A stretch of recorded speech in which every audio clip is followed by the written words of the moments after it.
Hello, everyone. Over the course of the past few months, we've done a couple of feed drops to promote other true crime podcasts that we believe listeners of The Trail Went Cold will enjoy, and this time, we'd like to provide an endorsement and a preview for the podcast DNA ID.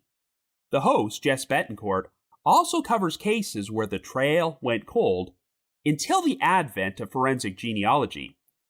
Murders that never would have been solved are now being taken off the shelf, dusted off, and brought to a resolution, thanks to the powerful technique of building family trees for unknown killers to find their names.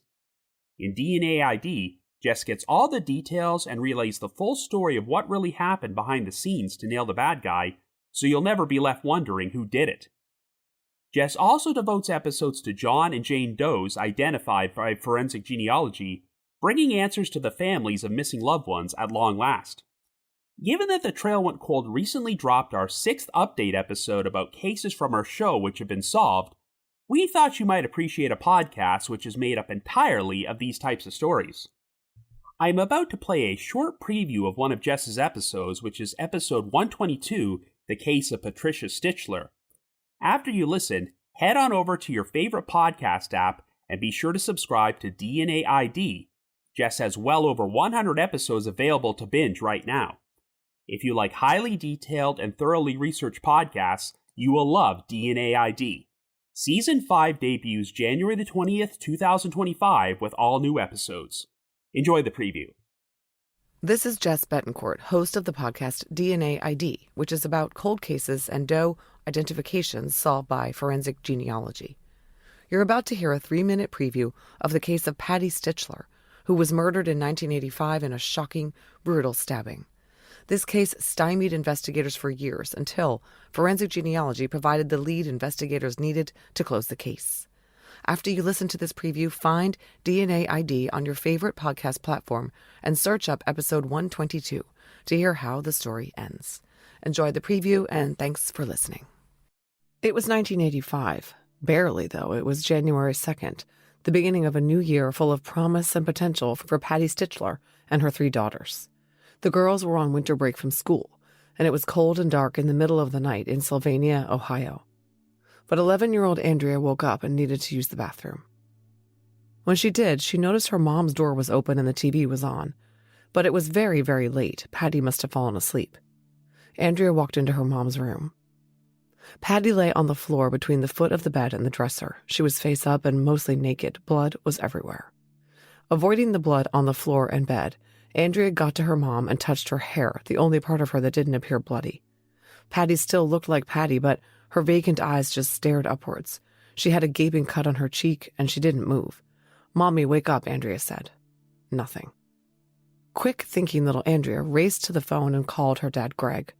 Her parents were divorced, but Greg spent a lot of time with the kids, and Andrea knew his phone number by heart.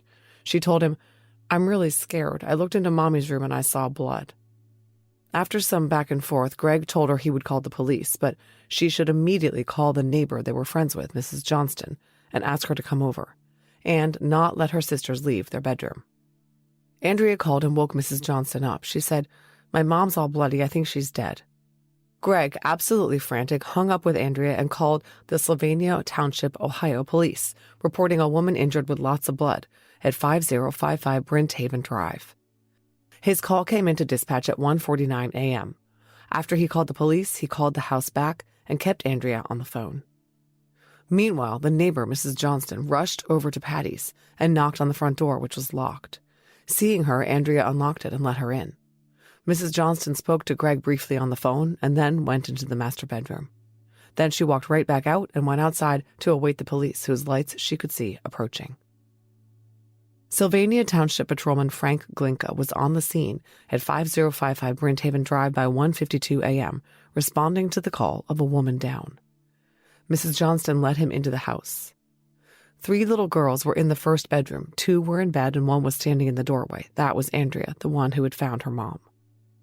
When he saw Patti, the officer knew he needed backup. The master bedroom was a bloodbath. He radioed for Officer John Welsh, who arrived and accompanied Officer Glinka to the bedroom. Peering around the foot of the bed in the dim light of the TV and illuminated closet light, he could see that the woman on the floor was never going to be a mother to her girls again.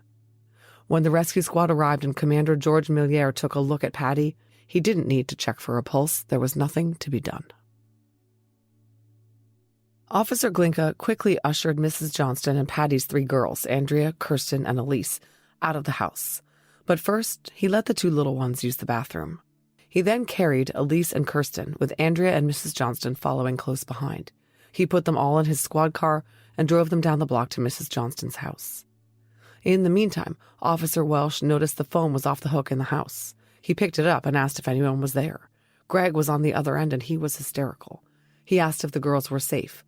Welsh assured him that they were, but Greg became more excited and hung up. The officers summoned the town's small detective squad to the scene. They had a homicide on their hands, and a nearly 40-year investigation commenced.